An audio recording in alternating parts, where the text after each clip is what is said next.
Olá, muito bom dia para você, seja muito bem-vindo, seja muito bem-vinda a mais uma live do Araton Online, Cantinho da Morgana.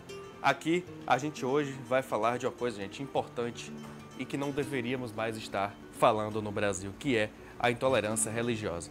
Para isso, para me ajudar a debater sobre isso, claro, eu peço a sua ajuda aí no Facebook, pode falar que a gente debate aqui e também vou ter a ajuda da nossa convidada Morgana. Morgana vocês já conhecem, ela esteve aqui há cerca de 2 semanas, fez previsões para mim, fez previsões para Lorena. Morgana, muito bom dia, seja muito bem-vinda novamente. Obrigada. Como é que você está dessas 2 semanas para cá, tá bem? Poxa, tô bem, sim, muita gente, né, procurando, né?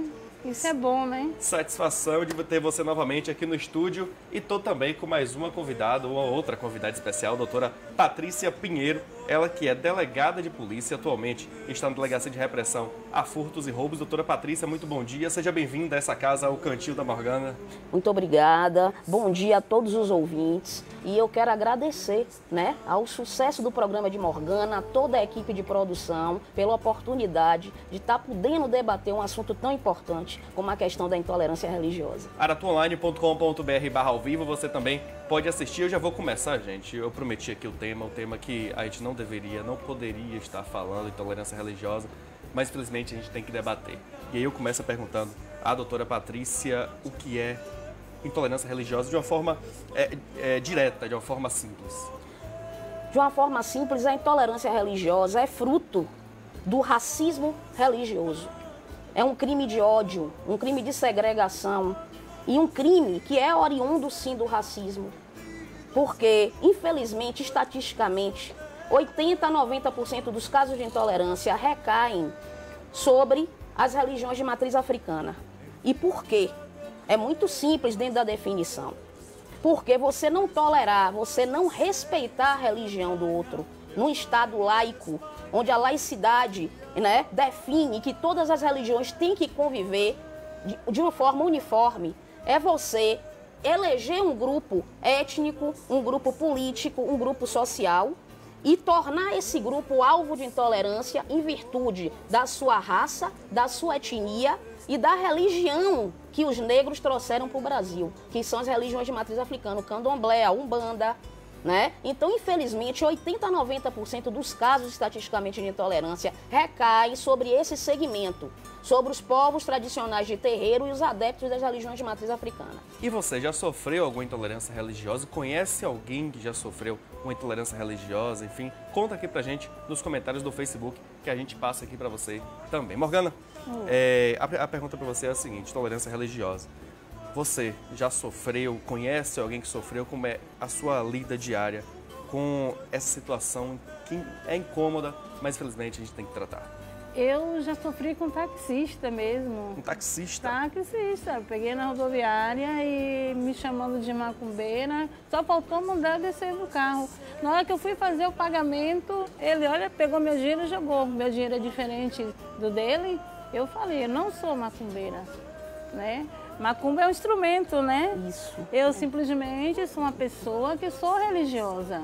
Tenho a minha religião, certo? E eu quero que respeite. Tem que respeitar. É isso que eu acho.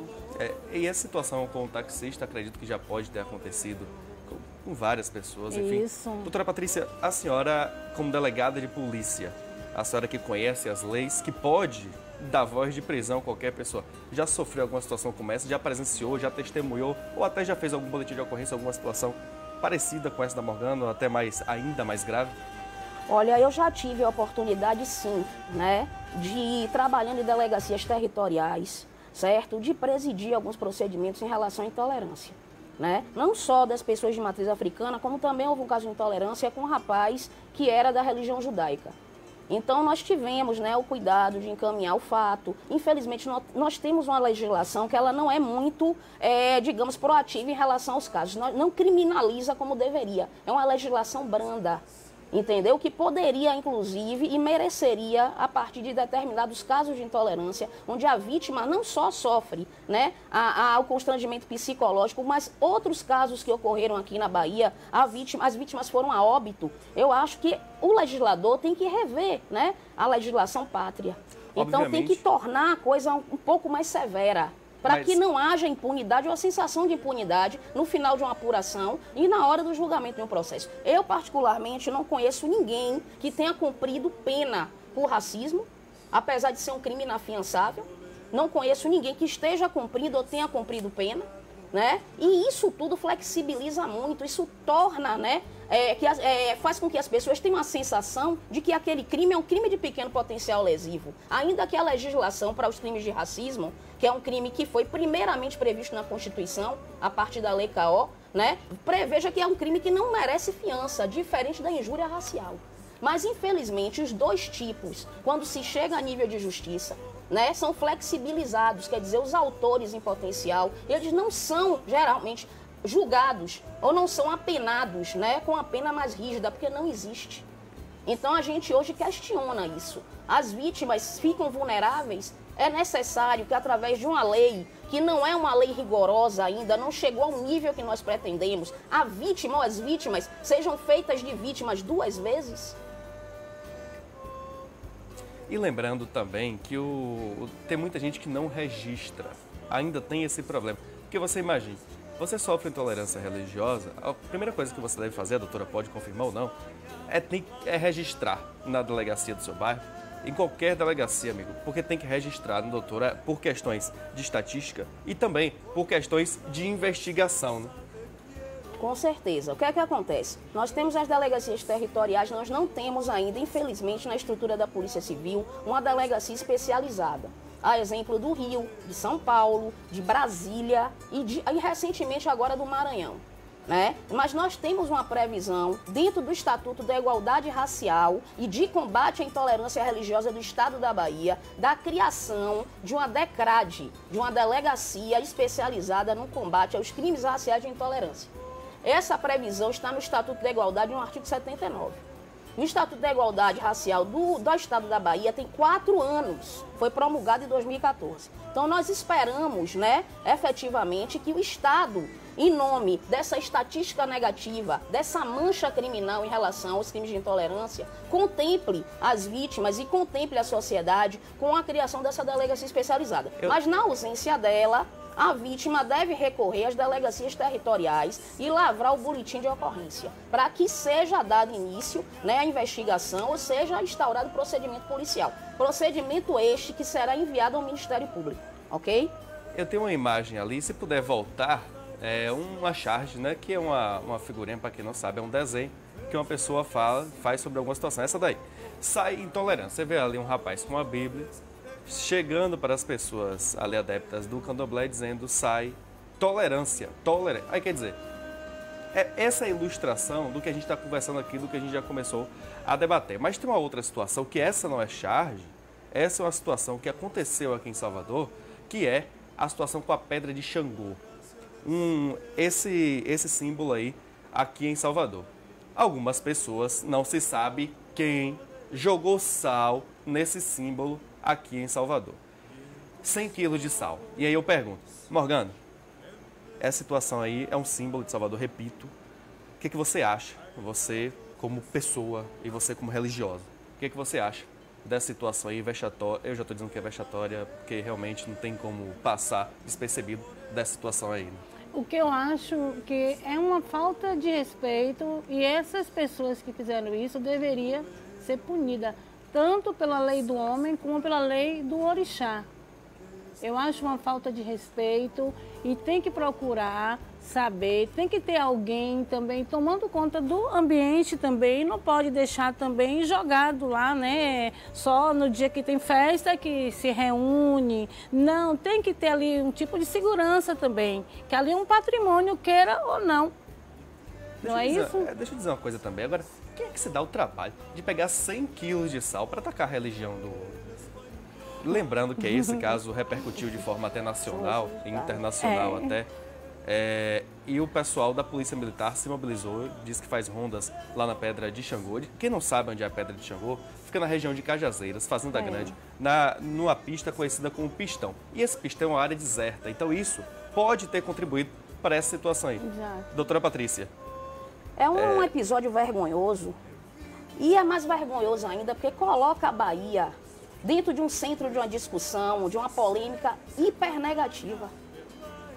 Entendeu? A Bahia, que é berço de tradições, a Bahia, que é o berço, foi o portal da colonização e também o portal dos primeiros negros escravizados que foram trazidos para aqui com os negros, a religião, a cultura, a culinária, entendeu? Todo um acervo, né, um manancial que faz hoje dessa população uma etnia, faz hoje dessa população uma população que ajudou a edificar essa nação. Então é negativo. A falta da fiscalização, a Pedra de Xangô é um ícone, né? Para o povo de Candomblé, o povo de tradição de matriz africana, os terreiros de Cajazeiras se mobilizam e hoje os terreiros da Bahia todo vêm, né? Praticamente participar da caminhada da Pedra de Xangô.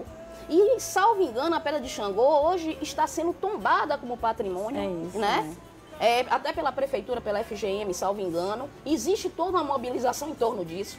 Porque ela está situada numa religião que foi uma religião quilombola. Então existe uma história, existe uma memória, né, histórica em relação a esse patrimônio, a essa pedra, localizada justamente nesse sítio geográfico. Existe um laudo antropológico, que o processo de tombamento é complexo.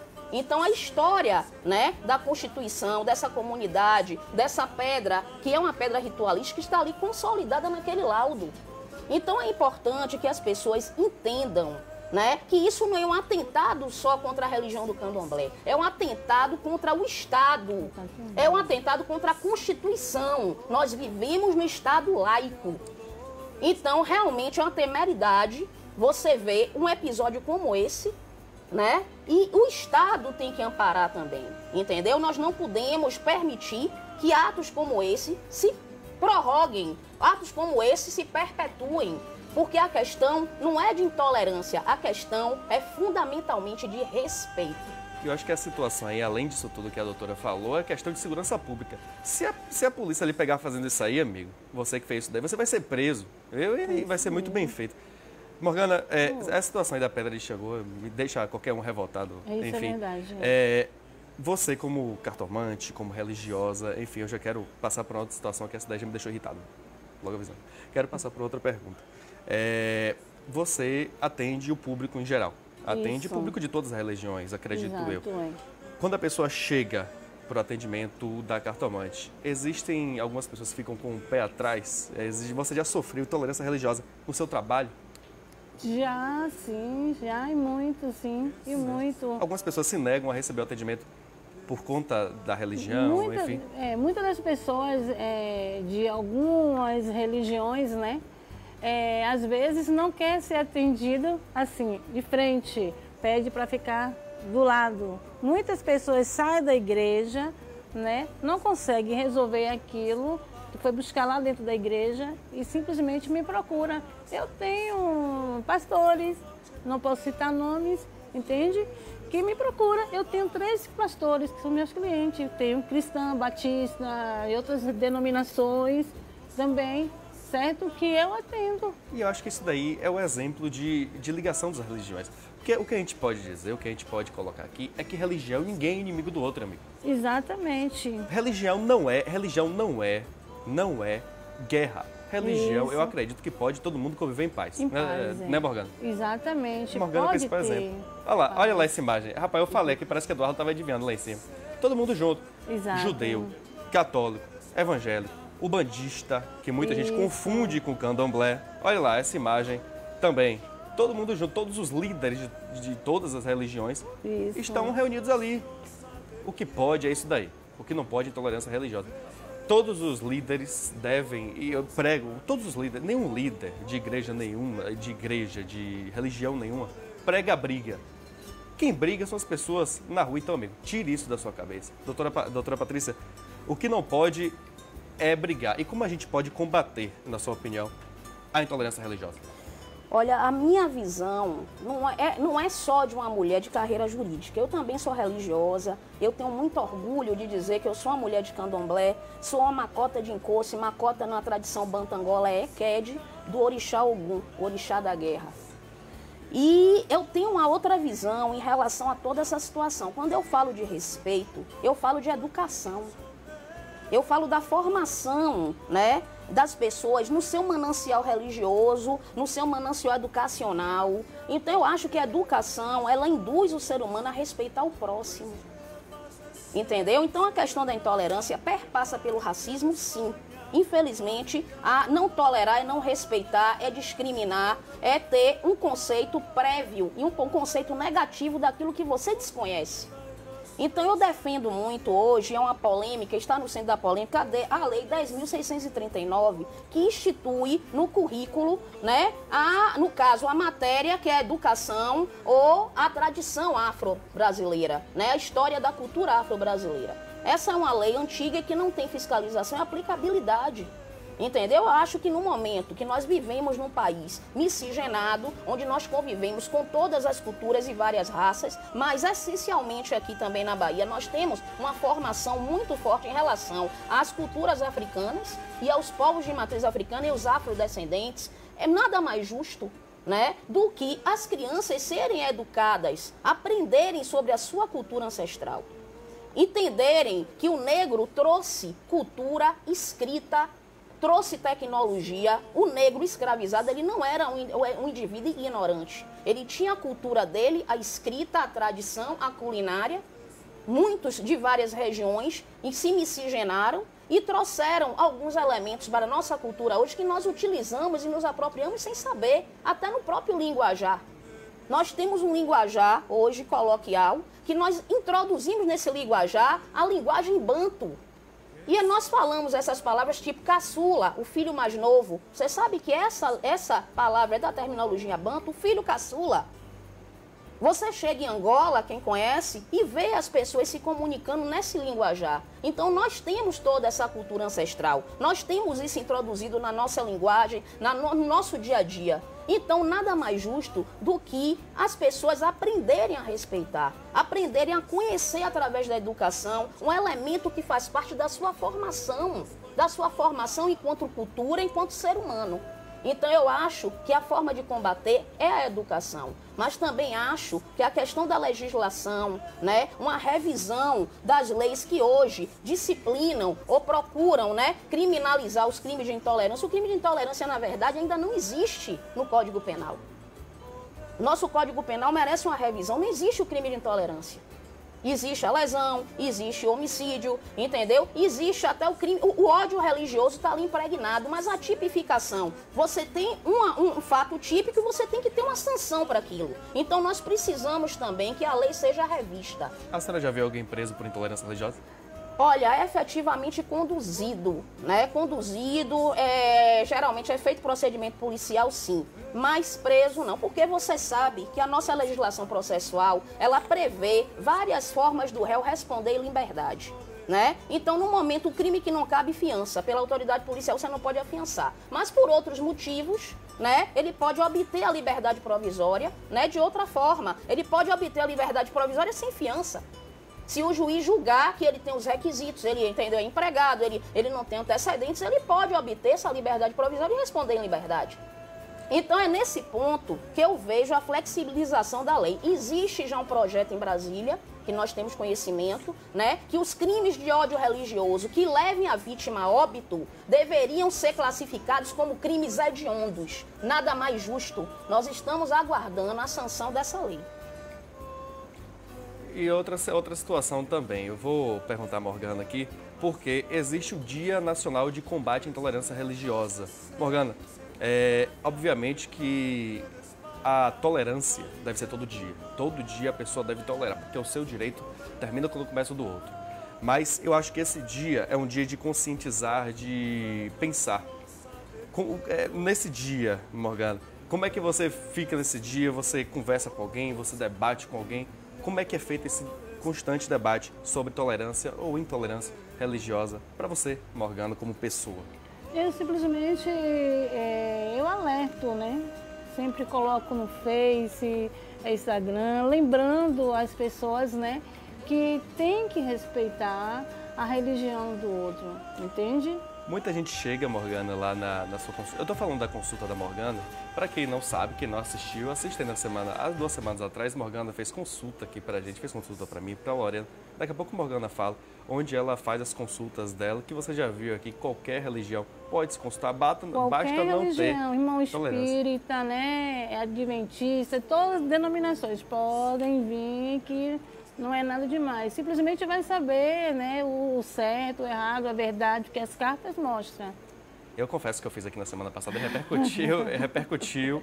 E enfim, você aí que está me assistindo. Morgana, você ainda está no shopping da gente? Tô sim. Podem me procurar lá, viu, gente? Shopping da gente. O shopping da gente, para quem não sabe, é perto de um grande supermercado ali na Avenida CM, na frente da estação do Detran. Ao lado ali do na G. Avenida Barbosa. CM. Exato, pronto, não tem. Isso. Tem o G. Barbosa, tem uma concessionária ali de veículos naquela região ali. Isso. Você encontra a Morgana. Até que horas, Morgana? Das 9 até às 18 horas. Estarei à sua espera. Aguardo você lá, viu? Qualquer religião, meu amigo. Qualquer religião. Católico, evangélico. Como a Morgana própria já falou aqui, muitas pessoas de outras religiões procuram. Eu acho que as cartas, Morgana, e aí uma dúvida pessoal minha, tem relação direta com alguma religião ou não tem relação? Como é que é a relação das cartas com algum tipo de religião? Eu acho assim que no candomblé, né, se joga os búzios, né? Já na minha linha, né, que é o bandista, nós jogamos mais cartas porque a gente está ligado, né, à linha cigana. E tem uma diferença também, porque muita gente tem a sua religião e não busca entender as outras.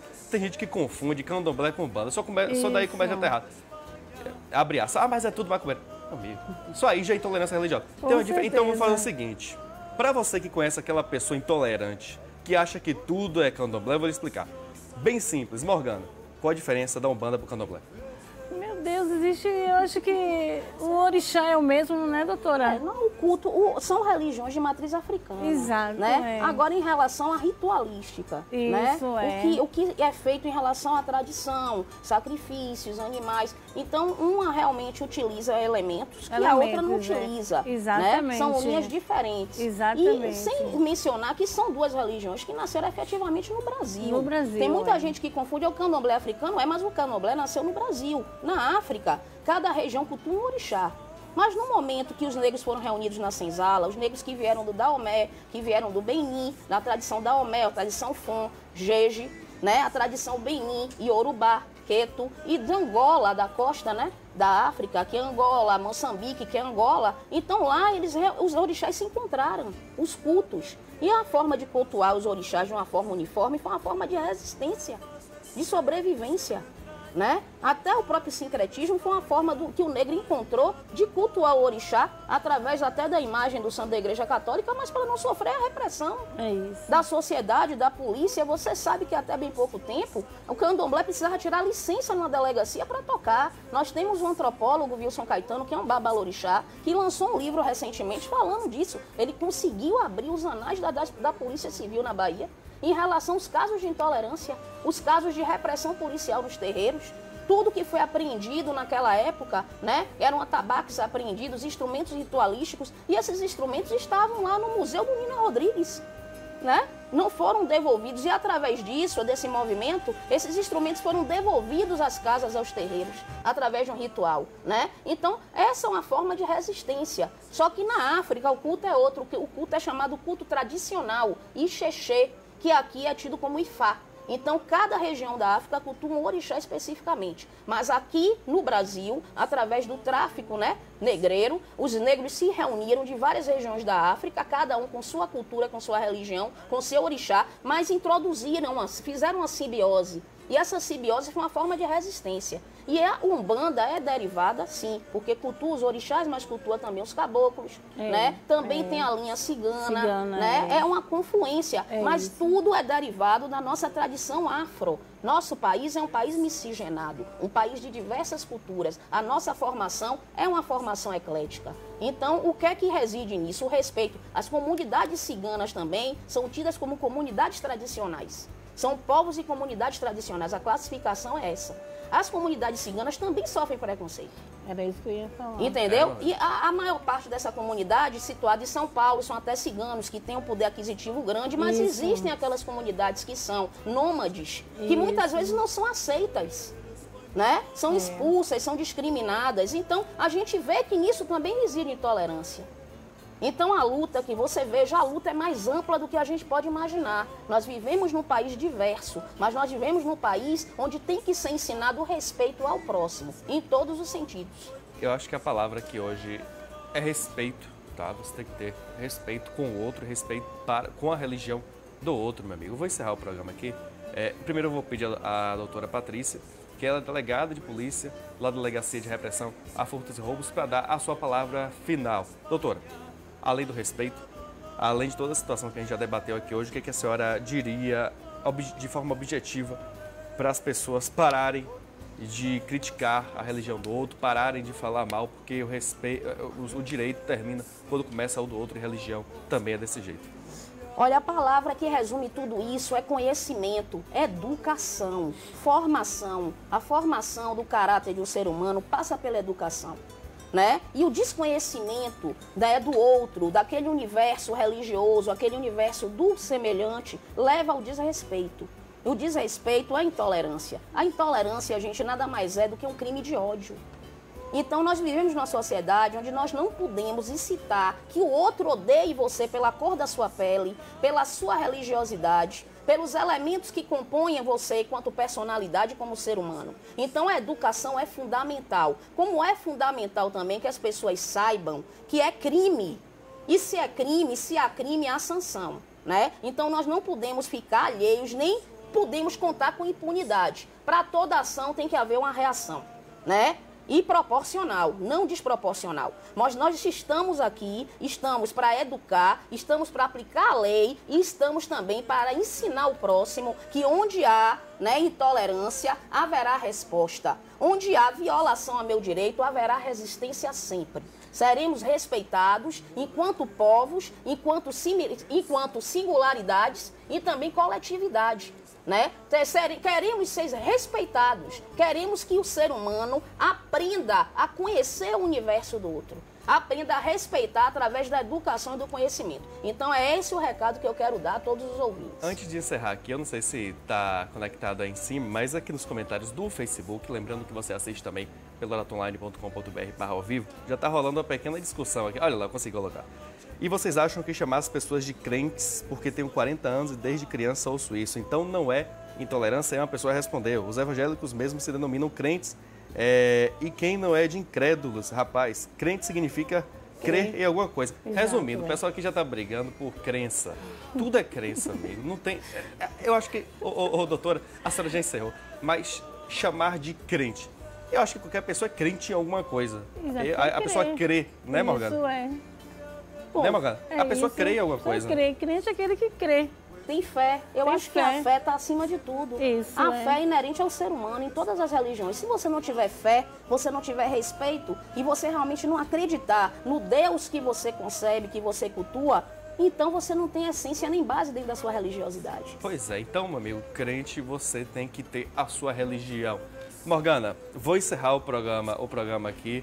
Hoje não teve previsão, mas eu vou chamar a Morgana aqui de novo para a gente fazer previsão, tá? Porque vocês gostaram de previsão. Algumas pessoas há 2 semanas pedindo para fazer previsão online. Previsão online não dá. Então, a previsão é presencial. Morgana, onde a pessoa pode fazer o jogo das cartas de forma presencial, amigo? Porque online não dá. No shopping da gente, em frente ao metrô, ao lado do Gen Barbosa. Agora tem uma mensagem para você.